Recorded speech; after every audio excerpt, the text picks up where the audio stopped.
on why not Jehovah's Witnesses, and I thought I'd make one. I haven't made a video before, but I thought I'd just let my voice be heard.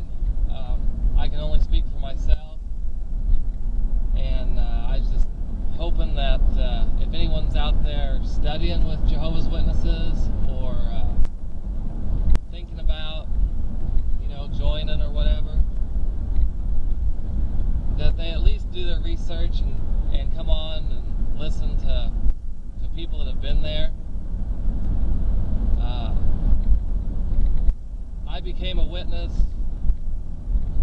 Well, my mom started studying when I was 2 years old, so I've been one all my life. I'm in my early 40s. So I was raised in it completely from my earliest memories.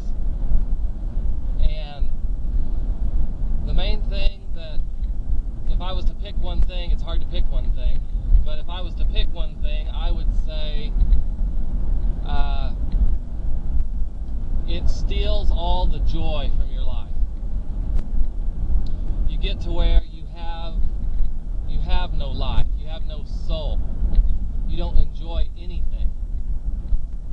Every day just becomes nothing but relentless guilt and fear.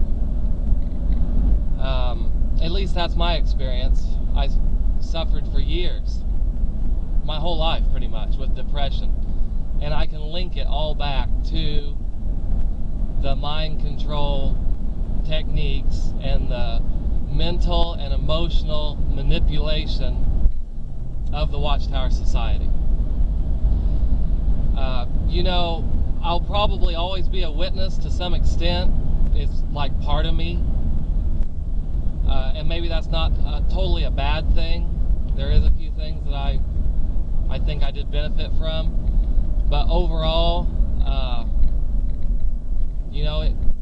it really messed me up. And if you're thinking about becoming a witness, you need to think about this. It might not mess you up, but there's a good chance it'll mess your kids up or your grandkids. Because they're going to be in it when they're young, when they're forming emotionally. And they're going to believe all this stuff because you're telling them, the leaders in the congregation are telling, everybody they look up to is telling them these things, and they're going to believe it. And it's going to become part of them. And the methods that the Watchtower Society uses are damaging. Do your research on Stephen Hassan into cults and how they work, and you'll understand why a lot of people think that the Watchtower Society is a cult, that it operates like a cult in the way that it manipulates its members. It's very tricky the way it does it. You don't even realize they're doing it to you.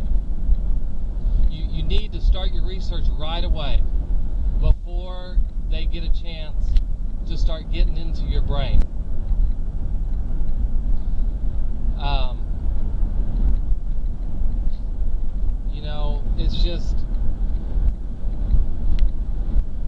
It's just something that it's hard for me to realize now, looking back, how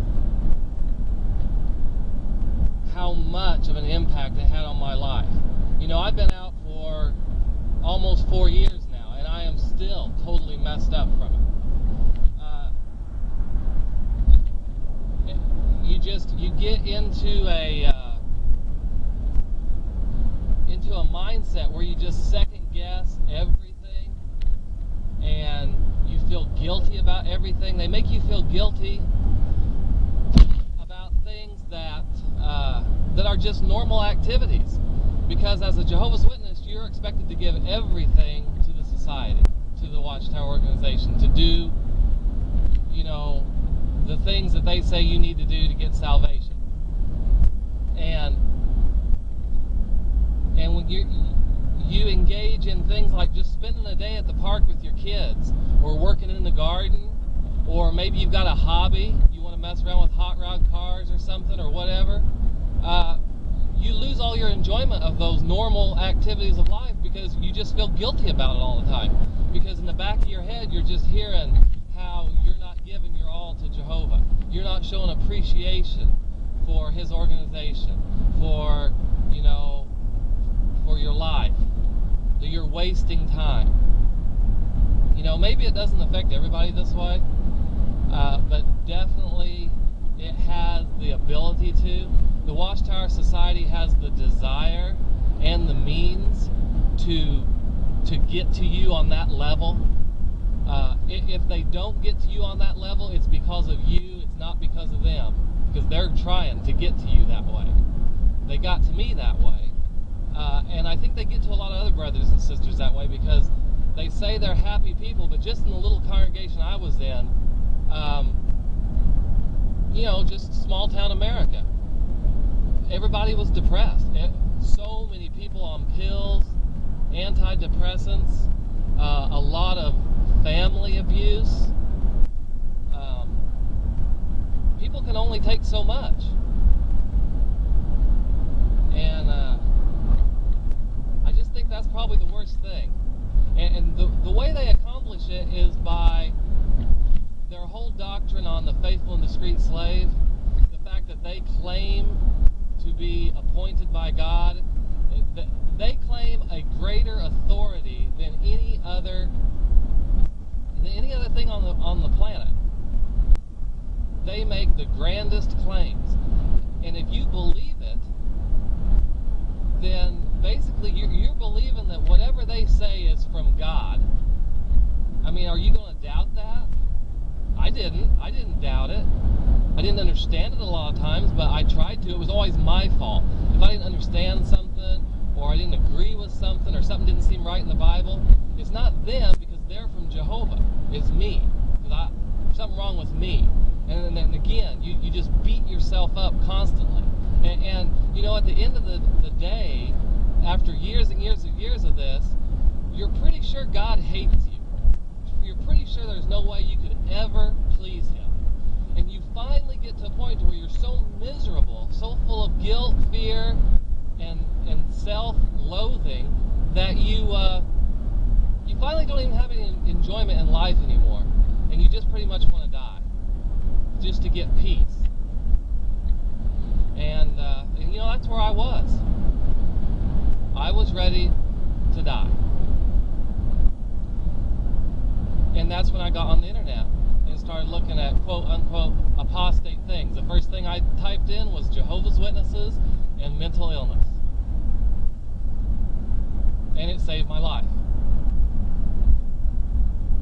It saved my life. I honestly believe that. And I just don't want to see anybody else suffer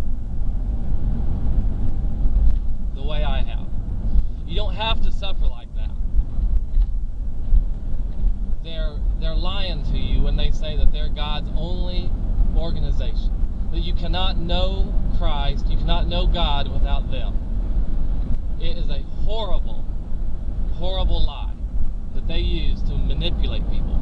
And you do your research, and when you find out that that's not true, then they don't have that power over you anymore.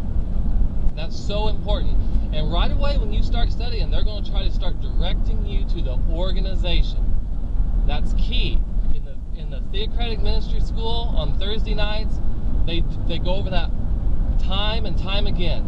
Direct your new Bible students to the organization and help them to understand the faithful and discreet slave and the governing body, that whole power structure, that whole concept there. It's like Don Cameron said, they're captives of a concept.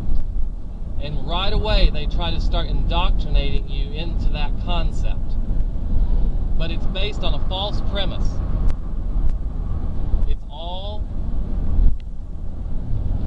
It's just a lie. I don't know whether they actually believe it or not, whether they're just totally self-deluded, or whether they know it's a lie and they're just taking advantage of people. But either way, it does the same damage to people.